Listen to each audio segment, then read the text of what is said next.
Hey, it's Bill. You're tuned in to Pennsylvania Rock Show, episode number 798. With me is Phil Martinetti of Rap Bastard and of Rap Bastard and of Rap Bastard and of Rap Bastard. You'll figure out what I mean by that a little bit later. It's about right. Yes. So earlier when we were setting this up, I realized that we did a strap-on bomb episode in this room pretty early on. Yeah, this is probably the first remote I ever did. Yeah, because you hadn't done them yet. That's right. Yeah, you were still doing the ones out of your basement or whatever. It's out of my living room, where I still broadcast from. Yeah. But yeah, that was back with Rage. He was the drummer then. It was me, Kurt, Rage. Always tried to be a three-piece. So it was, and then Black Eyed Peas, we did it. That was back with Mike Sharon. He was playing drums. And we were just saying about the VAK music scene, the old booklets. There's one around here somewhere that when it was ipso facto that we were in. It's been going for a while, yeah. So even on take two, I can't think of his name.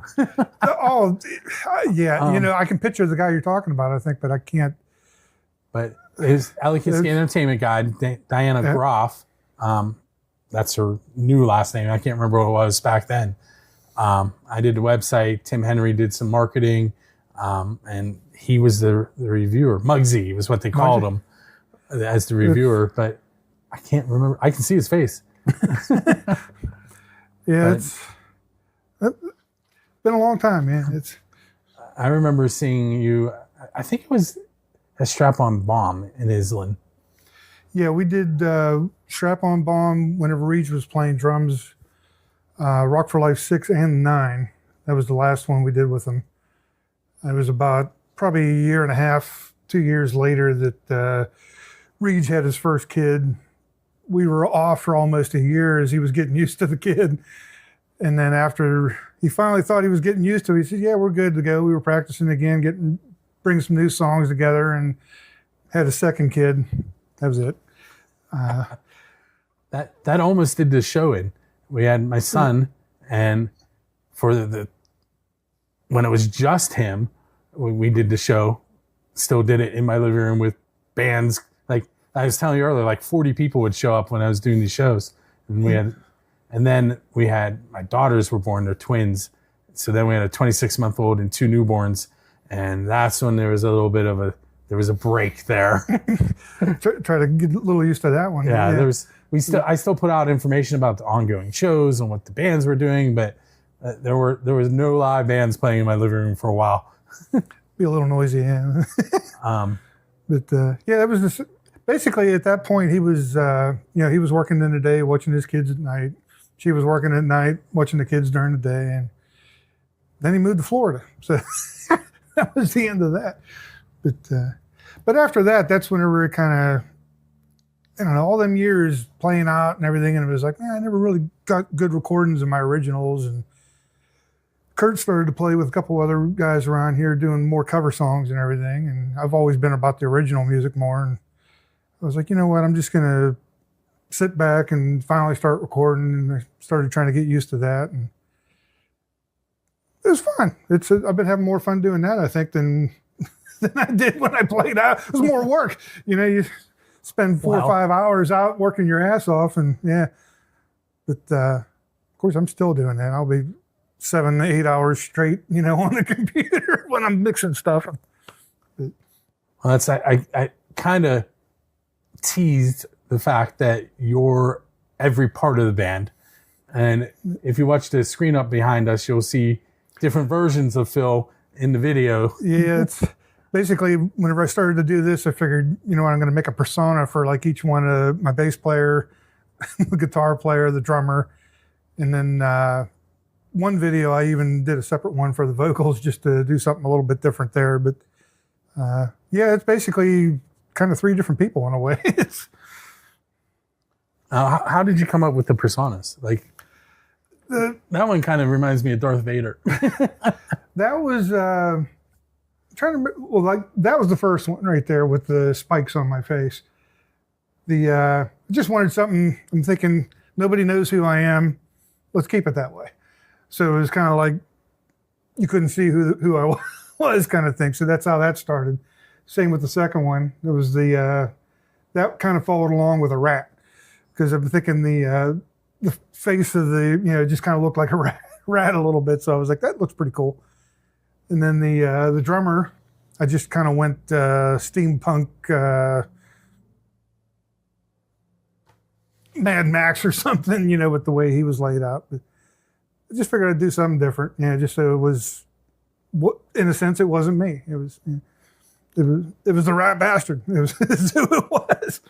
So my son is working on becoming, well, he is a multi-instrumentalist, but he's adding bass and guitar to his lineup currently. How long have you, you're playing bass, you're playing guitar, you're playing drums. How long have you been doing each of them? Drums, I've been playing since I was in high school. Basically started out with trumpet, and then ended up, got to the point where, I don't know, I was like, your stage band, honors band, all that kind of stuff. Almost needed something else, so I started getting into the marching corps. Actually, have some funky pictures of me back in the day with the Shamrocks, but that's whenever I started playing drums.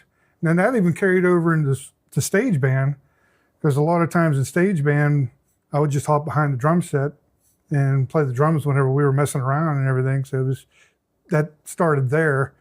Guitar got started right about 85, 86. I finally was like, what's this trumpet gonna do? It's kind of like, as much as there are some good trumpet players, it was like, what's this gonna do? And I started getting into guitar. So that's when that got started. And sort of the bass, right about the same time. Just one of those where, I don't know, actually starting playing was all one note kind of things. So there was starting the bass a little bit there, right there. But from there on, even piano, everything, it just always heard it. It's just one of those things I could always hear it. So I kind of just, I just pick something up sometimes and start working it out. Yeah, that's how he is. He started with the trumpet, and he learned how to play the French horn and euphonium. One day he walked up to the piano and started playing it. He's got an ear, yeah. He back in March, his band and chorus director from school last year, they were playing in between the chorus and the band switching over during concerts. They would play with some students, and they both could play bass. Well, he said to my son, why don't you learn to play bass so we don't have to? And Rocky from Music from the 412 gave him a bass, and that he was also doing drama club at that point, so he didn't get into the bass too much at that point. But now he has a 4-string bass, he has a 5-string bass, and then about 2 months ago, maybe 3 months ago, the senior class decided that for part of the Spirit Week, they were going to play part of a song. So then he bought a guitar because he was going to play the piano part on the guitar. There you go. And then the week of the song that they were going to play, which was last week, the drummer quit Wednesday and they were playing Friday. He learned how to play the drums on that song Wednesday, Thursday, and played it Friday. That's impressive. So yeah. And my wife and I both told him, you're not getting drums. It's just what you want, yeah. But yeah, so he and my daughters are going to be on episode 800, so 2 episodes from now. There you go. Now that I wasted, so we'll get you some. All right. No problem. So can you pinpoint when you realized you wanted to play these instruments, or just when did you're like, wow, I want to be a musician? Actually, as long as I can remember, I've always just enjoyed making music. And even back with the, elementary school playing the trumpet, I would just always make stuff up. It was just one of those, I just loved doing music. It was, Christ, I remember I actually got myself in trouble on purpose in junior high because our music teacher, this was at Highlands at the time, he was basically like, if you got in trouble, you did something or whatever, he would make you do a solo in front of the whole class. Like, so I literally got myself in trouble on purpose so I could do the Benny Hill theme. So I learned the Benny Hill theme on my own just by ear, picked it up, and I ended up playing it in front of the whole class just for something to do. You know what I mean? It was just something to do. Well, at this point, we're going to play 2 tracks from Rat Bastard, but I'm going to let you tell me which 2. Well, could pick a couple of the newer ones, but I'd say for sure, if you wanted something to laugh at a little, you could do Drunk as which has kind of got a little humor to it. And maybe something like High Time to Fly off the new one. Okay. So we're going to listen to those, and we'll be right back.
Hey, it's Bill. We're back on episode 798 with Phil Martinetti of Rat Bastard.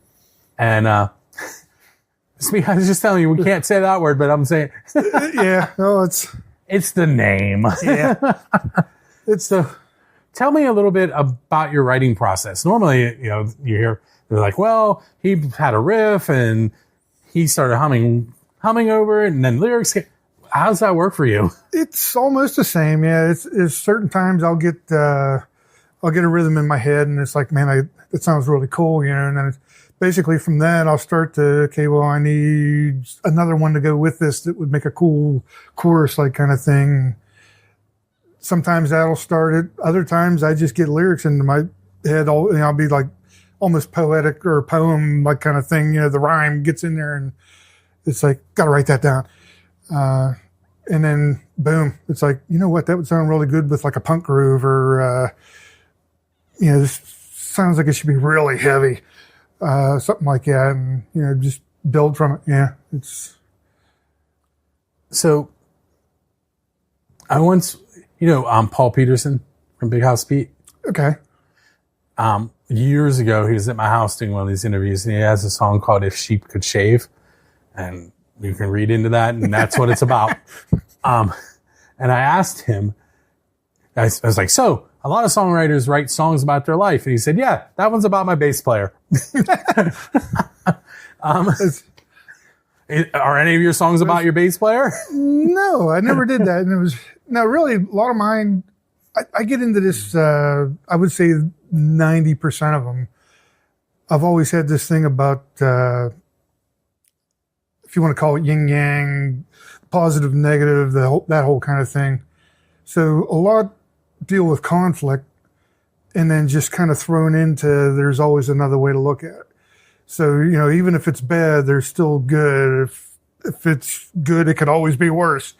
However you want to look at it. And then I always try to leave it a little open so that it's kind of all on the person's point of view. Because not everybody sees everything the same. So one person might listen to something and think one thing, and another person thinks something totally different. So I try to leave that open for that, and then every once in a while I get just like I said, the comedic like kind of thing like that, like My Christmas Tune. The whole thing about waking up and hearing your dad bitching everybody out, throwing shit out the window. Merry Christmas to you, you son of a bitch. That kind of thing.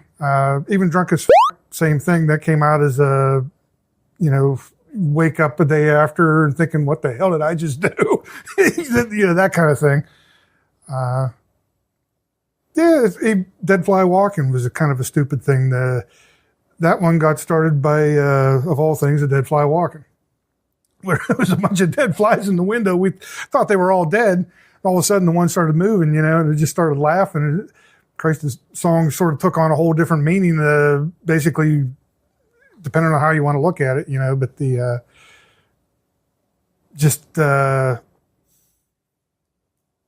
how, like, Christ, if he was on the cross, how would he look at the people that were actually putting him up on the cross? Would he look at them peacefully, or would he look at them with a vengeance, kind of thing? Depends on how you look at it. It's him, I'm sure he looked at it as, I forgive you. But if you were somebody in the crowd, kill that son of a bitch. There's a whole different way of looking at things. But that's a lot of mine. It's just always, I try to leave it either or, because there always is both two sides of the story. Okay, so I'm going to ask you my official, unofficial Build to Sing questions, which you've probably heard a bunch of times. A couple anyway. What is the best pizza you've had because you're a musician? That's a good one. If I go by as a musician, I was even thinking about this before. I got to say Vise. If you remember when Vise was up the street? Yep. Grant. Yeah, up on Grant and Vandergrift here. Every time we would play there at the end of the night, the cook would come out and go, "You want a pizza?" And it could have been the worst pizza in the world, but at the end of the night, after you just belted it out for 3 hours, 4 hours, it was like the best pizza in the world.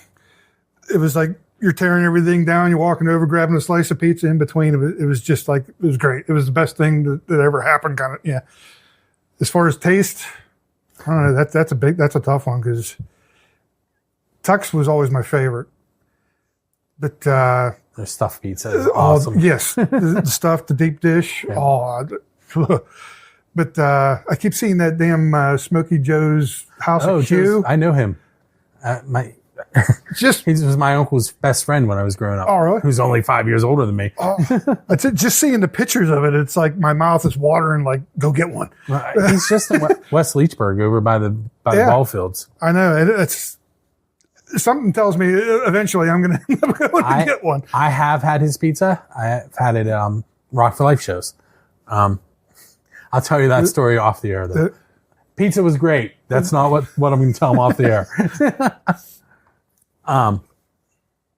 So the other question is, who's your Dave Grohl? And by that I mean, who do you want to go up on stage with and perform one of their originals? That would definitely have to be Dio.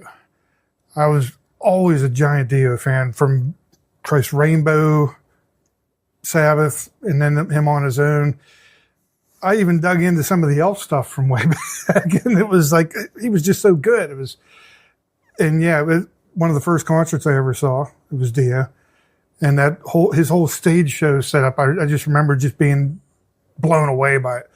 It was like, Christ, you had castles, knights with laser lances, and all this crazy stuff going on. It was like, I would love that. That would definitely be my go-to for sure. If you could meet Dio, and you could only ask him one question, what would you ask him? Now, that's a good one. I'd almost have to say, who did he like playing with better? Like Rainbow, Sabbath? Did he like doing it on his own there? I think that would be kind of an interesting thing just to hear, whether he liked Rainbow, Sabbath, or, on his own. I know Ozzy didn't like him in Sabbath. I've heard that quite yeah. In fact, it was a weird thing. I just saw a meme thing pop up on there with Ozzy saying about, what he thought of Dio. But I always liked him. I don't know. His voice was just so powerful. It's like, I remember him even saying back in the 80s about how he didn't see himself lasting that much longer because of how much he belted it out. Christ, and then he turned up, ended up still going on right up until the end. It was like, he was a hell of a singer and performer. So there's a question that I've titled, it's the Diesel Beast question, because they were the first band I ever asked it, and nobody's topped their answer yet. I'm going to tell you their answer, and then you can tell me whether or not you want to try answering it. All right. So the question was, if you could play anywhere in the world, it could be non-traditional venue, with any band, who would you want to play with and where? And their answer was they wanted to play at Stonehenge with Dio. That would be cool as shit, actually. Yeah, that would be very cool. Just the scenery. Yeah, and him and his whole fantasy theatrical kind of thing. That would be hard to beat. And then, of course, I said, well, maybe if you touch the stones in the right order, Dio will come back. There you go. That would be even better, yeah. Yeah, that would be cool. That would be extremely cool. That or maybe one of those crazy caverns. You know, the natural reverb. Yeah, that and just seeing all the stalactites and everything. That'd be cool shit too. Cool. All right, we're going to take our second break, and we'll be right back on episode 798 with Phil Martinetti.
Hey, it's Bill. You're tuned in to the Pennsylvania Rock Show, episode number 798.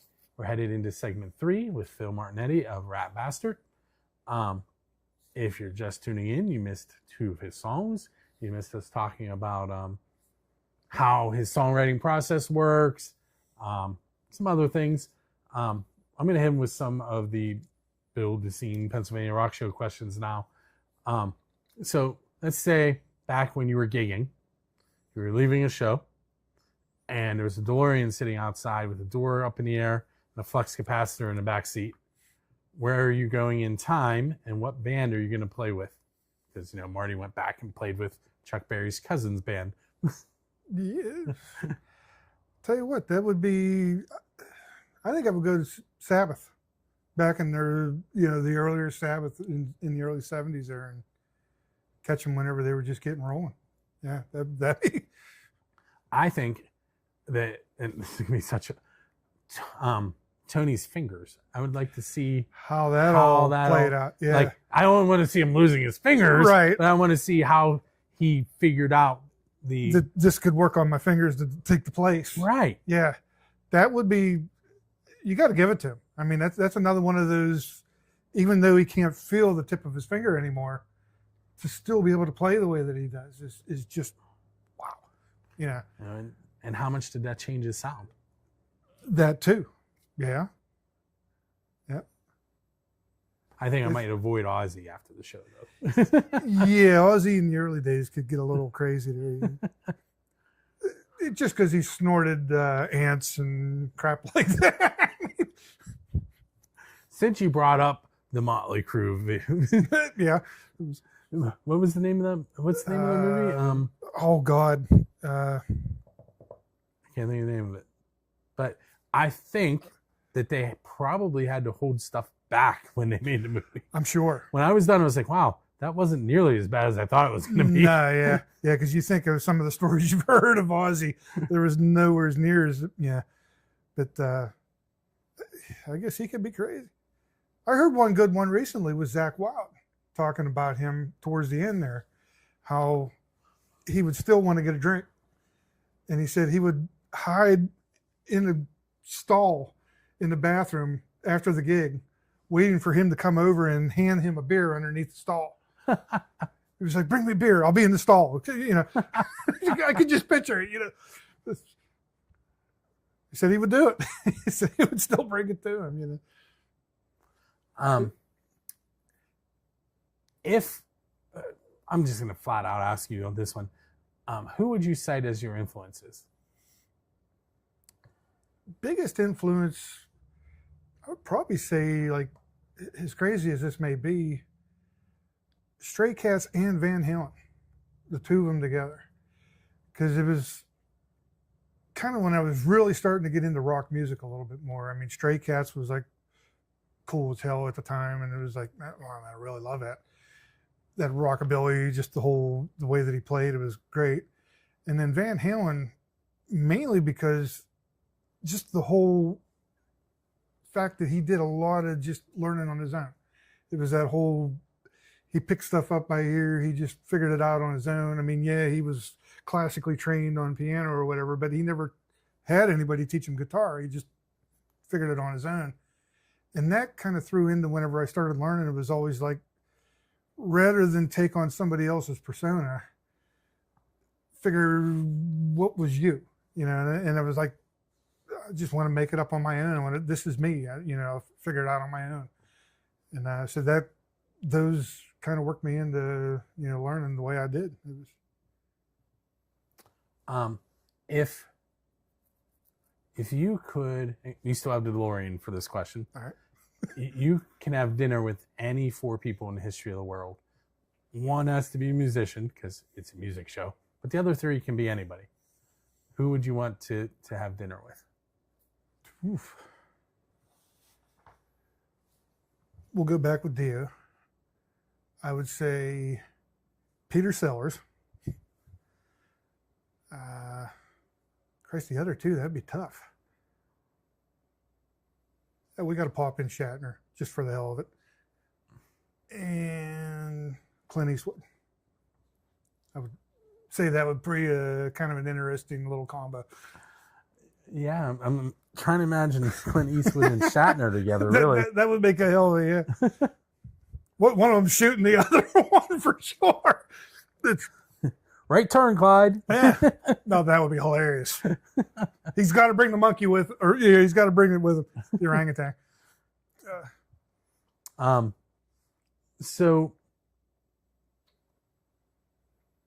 if you had a chance to write with anyone, who would be the one person you want to write a song with? That's a good question.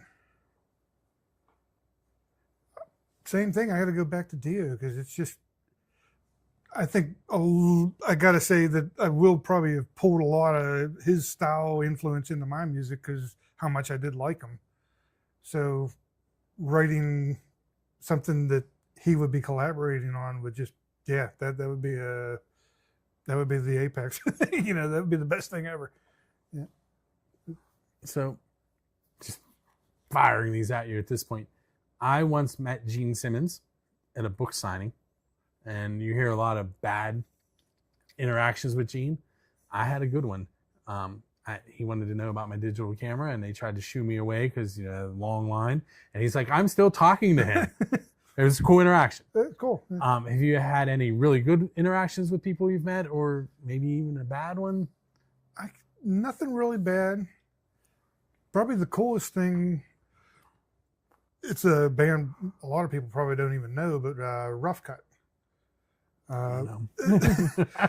Back in mid 80s, they were getting kind of big. They opened for Dio the one year, and after the concert, we were out bullshitting with them. You know, people were coming up trying to get things signed and whatnot, and we're just sitting there talking with them the whole time. And I mean, they were like just anybody else. You know, the way that it was cool. They're going on about how sick they were in the bus, and just it was a bunch of great guys. I mean, it was cool. I recently met Ryan Roxy of Alice Cooper. So watch that episode. Yeah, that was cool. That was cool. That would definitely be, yeah. So he got asked, Rocky asked him the pizza question, and you hear it on his show, his answer. But I thought he answered it well, but Rocky told me he gave him a weird look when he asked it. And I was It's like, probably like, what the hell? yeah, it's my thing. Hey, it's a good question to ask. Yeah. So we have a few more minutes. How can people get a hold of you, get copies of your albums? Pretty much anywhere. I mean, it's one of those the streaming things. I got from Spotify, YouTube, Pandora, iTunes.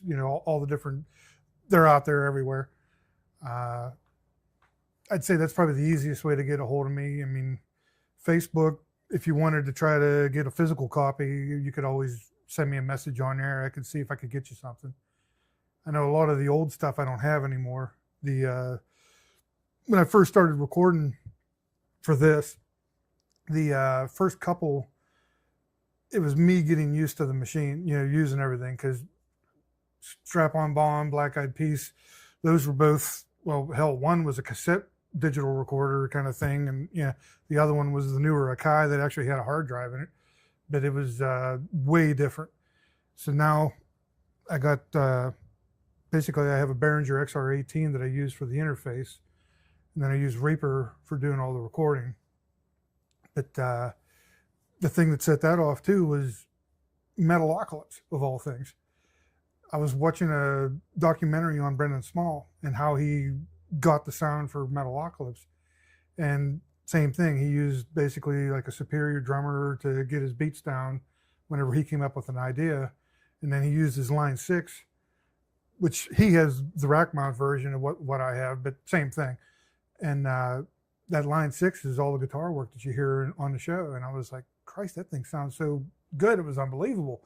So I made sure I got one, and that's how I started kind of doing the recordings. But the very first couple, those were, there's just nothing left. I mean, I had like hundreds made, but I just give them away. I don't even try to sell them. It's one of those things. It's like somebody comes in, they like the music. I'm like, here, take it. So those are gone. I do still have from the Rat up. I still have a bunch of different ones here and there. So if they get a hold of me, I could always get you something. And so I have a few sitting on my desk that I normally record a show on. That's the artwork for right. for this episode. Yeah. And then I just sent a bunch to John Ballistic for the Underground Jukebox. I just sent him a bunch. Figured I had to. He sent me a shirt. I'm like, hey, you send me a shirt, I got to send you something. So I sent him all even though he had already had the music, I'm like, well, you got to have the hard copy. So for those of you that don't know who John Ballistic is, he's a DJ on Music from 412. His show is called John Ballistic's Underground Jukebox, and it's on Thursday nights at 8 p.m. It'll replay Friday night at 11 p.m. And I can't remember the morning episodes, but there's two of them. Yeah, it's cool to listen to. If you want to hear something that nobody heard before, pop it on. And when his Thursday episode is over, you can hear my show replayed.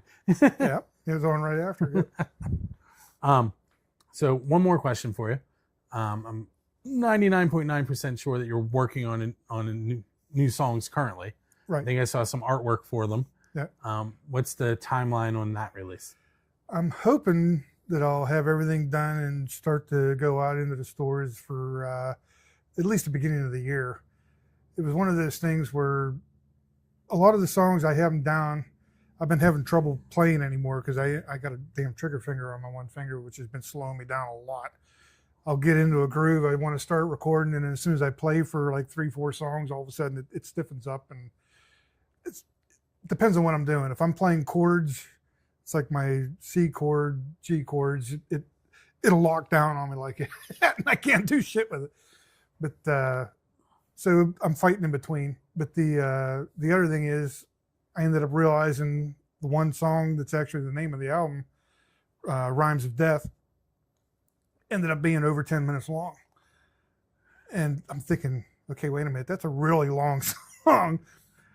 That's almost prog. Yeah, it was crazy. It was one of those things where it just got it. I was like, holy fuck, that's long. But so what I ended up doing is, it was like, I'll do like a Pink Floyd thing. I'll do a part 1 and a part 2 and a part 3. And that actually turned my EP into an LP. So that's kind of got that. So that's slowing me down now because I'm working on the fact that I've split it into 3 parts and I don't want each one to sound exactly the same. So I'm doing some little tweaks there, but yeah, hopefully by the beginning of the year should have it. Cool. Well, I want to thank you for hanging out with me this evening. Oh, hey, thanks for coming to the sewers. Well, normally I'm in AK Music Scene Studio. There's a history behind that name, and this is perfect. Yeah, it's funny because the one CD I actually put on there as a joke, Underbelly Records, just because this is the sewers. It's well, thank you again. Hey, it's nice talking to you. And everybody, make sure you join us each and every Monday night, 7 p.m. for the interviews if you want to be involved in the live portion of the show, or if you want to hear the radio show with all the music included, that is 10 p.m. You can go to musicfromthe412.com, buildascene.com, xrpradio.co.uk, or metalshop101.com, all at 10 p.m. on Monday, and then it replays all over the world throughout the week, and it's on the website 24/7, 365. So once again, that's buildascene.com, and we will catch you next week.